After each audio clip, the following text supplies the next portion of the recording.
Today we're running Beedrill and Crystal again. My first ever Crystal video was a Beedrill line run starting as a Weedle, and this was posted in 2023 getting a time of 1 hour, 54 minutes, and 9 seconds. I've obviously gotten a little bit better since then, and more strats have been devised for this game, so let's see how much we can lower it. Rules are as follows: only my starter in battle, no items in battle except held items and balls for catching, and no major glitches. The time to beat is 1 hour, 54 minutes, and 9 seconds. I once again named Beedrill Zippy. Let's begin. To start, our only damage dealing move is Fury Attack. This move is terrible. It misses, it gets only 2 hits. To get around this, we can use up all 20 PP in Sprout Tower. Unfortunately, Sprout Tower is pretty much non-negotiable for Beedrill anyway. It gets us at just a high enough level where we can beat Falconer with a range with struggle when holding a fairy, and we managed to pull through pretty easily. After beating Falconer, we're able to quickly obtain Swift, and it's mostly smooth sailing from here. Against the Rockets, we can get confused, and I've taken resets here before, but we seem to get through just fine. Bugsy is fairly simple since we resist Fury Cutter and cannot get poisoned. He's not completely free, he could just crit, but we're more likely than not to win. Rival 2 is a crapshoot. Lick can paralyze, Spike can also just delete all of Fury Cutter's PP, Hypnosis can break our combo, he could also just switch into Quilava and get rid of our accuracy with Smokescreen, and Swift doesn't affect the Ghastly. I've seen it all happen. Our best option is Fury Cutter, and to basically just hope that none of that happens. Fury Cutter is a 4-hit on Ghastly, and it's a 1-shot on Quilava. Against Zubat, it's a 2-hit KO, so we switch to Swift, as it's more accurate, and we get a critical hit. Nice. We mow down a number of optionals. This is so we can get 49 speed against Whitney, allowing Zippy to outspeed Miltank. Against Whitney, we use Fury Cutter and land everything, and an unnecessary critical hit sends Miltank directly to the Shadow Realm. We do Optionals East and get Hidden Power Ground. We then take on the Kimono Girls. They are completely free. Then we do the Lighthouse. As always, Amphia's sick, and because of a drug racket, we have to smuggle in the cure. But not right now. By healing an Olivine, we can teleport back when we're done, as it's much faster to go back to Ecruteak than going to Olivine a second time due to this ledge. The rival is easy. This tends to be the case because he drops the ball after Rival 2, and against Beedrill, it's no different. We take on all the gym trainers in Morty's gym. Against Morty, Hidden Power Ground is a 1-shot on everything in his gym, except Gengar, where it is a very favorable range. We get it, and thus we win. We quad resist fighting, so you might think the fighting type gym is a walk in the park. However, you would be completely wrong. We have the tag team trainers whose Hitmonchan can burn, freeze, or paralyze you, but today he's not really a problem. Actually, the worst is Knob, who has Rock Slide, and I've taken many resets from this guy when doing Beedrill. Today, no resets though. Against Chuck, we use Fury Cutter and land everything, and we win. We encounter a full odds 6 IV Shiny Gyarados with an Adamant nature, a 1 in 219 trillion chance.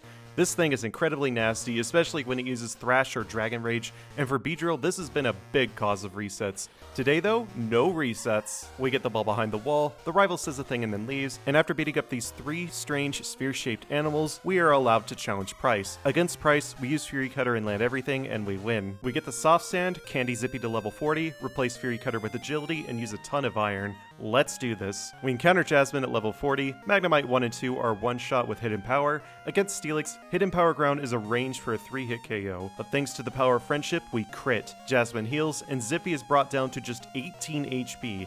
But 18 HP is not 0. Zippy finishes off Steelix. Next is Radio Tower. There's not really anything of note here. The Coughing Executive's easy, the Rival's easy. We do take 1 reset against the Female Rocket Executive. This is just because of a misclick. I often save here anyway, so we lose maybe a few seconds. We take an additional reset, but this is to set the date to Friday so we can get the Poison Barb. I don't automatically change the time of day of my runs, as I do not wish to change things that aren't overworld RNG or the starter. Of course, doing this costs time, so I try to avoid doing this when possible. These runs are anyway not vanilla, like it's close, but I do use hacks to turn off early encounters and spinners. Also, you can't get a Beedrill from Professor Realm, so as for the answer to the question, can you beat Pokémon Crystal with only a Beedrill? The answer is sadly no. Thanks for watching, have a good day. Against Claire, Sludge Bomb with the Poison Barb 1-shots all of our Dragonairs and 2-shots Kingdra, and after we do the Radio Tower quiz a second time, it's time to head over to the League. We take on a bunch of optionals here. We need level 53 and the rival doesn't quite get us there.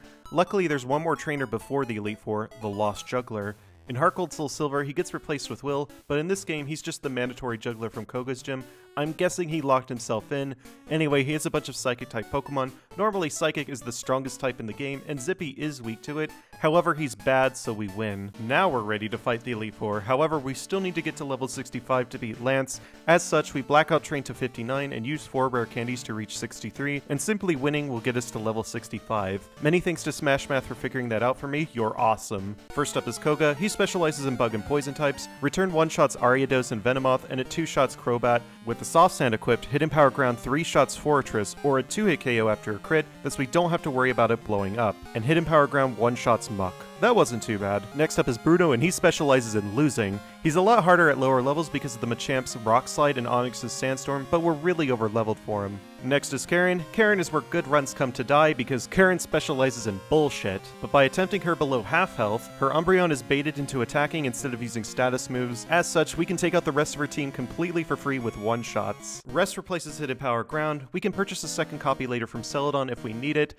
The last Elite Four member is Lance. The strat is to use Return on Gyarados so it sets up Rain Dance. Aerodactyl is a 2-shot, Charizard is a 1-shot but with a range, the level 50 Dragonite is a 2-shot, it is his highest level Pokemon which means Lance can and does waste some time with full restores, however he never attacks with it. The level 47 Dragonite paralyzes Beedrill and I misclick Return when I meant to go for Rest, and thus we get a reset. On the second go we accidentally 1-shot Gyarados, Aerodactyl doesn't get to damage us but we miss the range against Charizard which, with Flamethrower, does about the same as Aerodactyl would have done anyway, no burn thankfully. The level 50 Dragonite uses Safeguard and is thus 2-shot. Sludge Bomb crits the first level 47 Dragonite. Against the second one, I selected Rest instead of Sludge Bomb. Just attacking probably would have been fine, but it's alright either way. And thanks to the power of friendship, Thunder Wave misses anyway. As such, we beat Lance with a time of 1 hour, 8 minutes, 24 seconds. For reference, Zippy's 2023 Lance time was 1 hour, 34 minutes, and 45 seconds. We will beat Red before then. Kanto's next. The Kanto section is easy as always, but due to our move selection, we'll have to take a slightly different order than usual.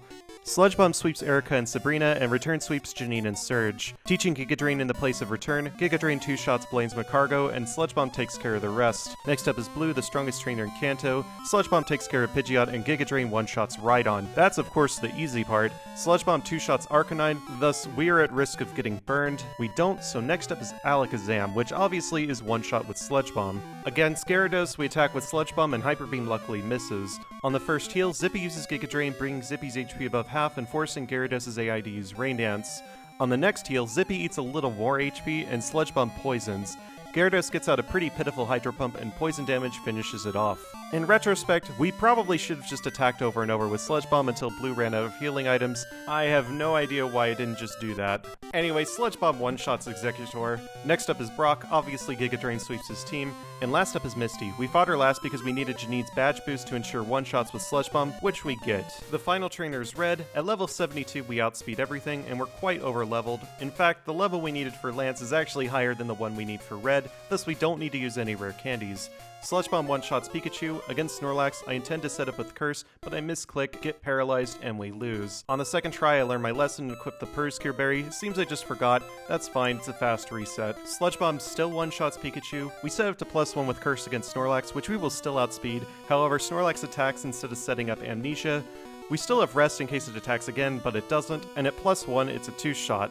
This generally means that +4 will be a 1-shot against Blastoise. So against Venusaur, we set up to +4 attack and fix our speed with agility, after which we can outspeed and 1-shot everything on Red's team. The rest is a foregone conclusion, we win. Enjoy the sweep. Zippy beats Red at level 73 with a time of 1 hour, 24 minutes, and 40 seconds with 4 resets and 6 rare candies, and a game time of 5 hours and 28 minutes.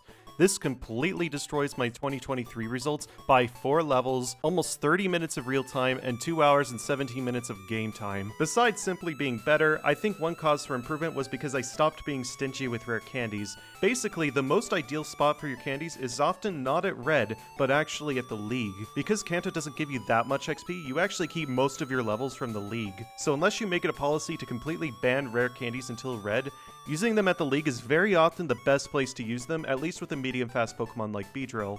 Anyway, this result gives Beedrill a D-tier finish. Not bad. Obviously, it's still Beedrill. I wasn't expecting it to move mountains. I do think that sub 120 is technically possible with good luck and no mistakes, but I'm going to wait before trying that, as these runs are quite slow.